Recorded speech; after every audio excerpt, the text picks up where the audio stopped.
মাত্র ৮ বছরেই ধসে পড়ল কালীগঙ্গা সেতুর সংযোগ সড়ক।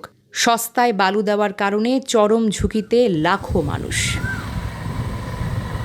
পিরোজপুরের নাজিরপুরে মাত্র ৮ বছরের মাথায় ঐতিহ্যবাহী কালীগঙ্গা সেতুর সংযোগ সড়ক ধসে পড়েছে। জরুরি ভিত্তিতে সংস্কারের ব্যবস্থা না নিলে চলতি বর্ষা মৌসুমে পুরো সড়কটি সম্পূর্ণ ধ্বংস হওয়ার আশঙ্কা দেখা দিয়েছে। ফলে নাজিরপুর ও বৈঠাকাঠা অঞ্চলের লক্ষাধিক মানুষের যোগাযোগ ব্যবস্থা অচল হওয়ার ঝুঁকিতে রয়েছে। দৈনিক আমার পিরোজপুরের প্রতিবেদক মেহেদী হাসানের প্রতিবেদনে দেখুন বিস্তারিত। নাজিরপুর উপজেলার অধিকাংশ জনগোষ্ঠী নদী পারাপারের একমাত্র মাধ্যম এই কালীগঙ্গা সেতু।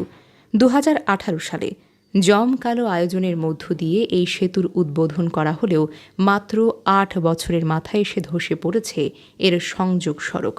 স্থানীয়দের অভিযোগ, নির্মাণ কাজের শুরু থেকেই চরম খামখেয়ালি ও নিম্নমানের কাজ করেছে ঠিকাদারি প্রতিষ্ঠান। নিয়মানুযায়ী সড়কের অ্যাপ্রোচে পর্যাপ্ত মাটি না দিয়ে সস্তায় ভিট বালু দিয়ে উঁচু করে কোনো মতে সংযোগ সড়কটি নির্মাণ করা হয়েছিল, যার খেসারত দিতে হচ্ছে এখনকার সাধারণ মানুষকে। বর্তমানে বর্ষা শুরুতেই বালু ধসে রাস্তাটি মরণ ফাঁদে পরিণত হয়েছে।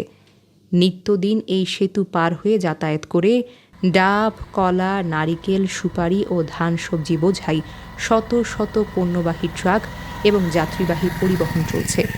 বিকল্প কোনো সড়ক না থাকায় অতি দ্রুত পদক্ষেপ না নিলে জেলা শহরের সাথে যোগাযোগ সম্পূর্ণ বন্ধ হয়ে যাওয়ার আশঙ্কা স্থানীয়দের। নাজিরপুর টু বৈঠাকাঠা এই অঞ্চলের লক্ষাধিক মানুষ নাজিরপুর ও পিরোজপুর জেলা শহর, আদালত এবং বিভিন্ন দাপ্তরিক কাজকর্মের জন্য এই সড়কটির উপরে নির্ভরশীল। এ ব্যাপারে নাজিরপুর এলজিডি কার্যালয়ে যোগাযোগ করা হলে তারা ক্যামেরার সামনে কথা বলতে রাজি হননি।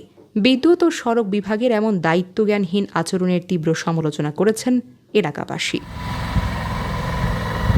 কোনো বড় ধরনের দুর্ঘটনা ঘটার এবং সড়ক যোগাযোগ সম্পূর্ণ বিচ্ছিন্ন হওয়ার আগেই এই জনগুরুত্বপূর্ণ সড়কের অ্যাপ্রোচ পুনর্নির্মাণে ঊর্ধ্বতন কর্তৃপক্ষের জরুরি হস্তক্ষেপ কামনা করেছেন ভুক্তভোগী পিরোজপুরবাসী।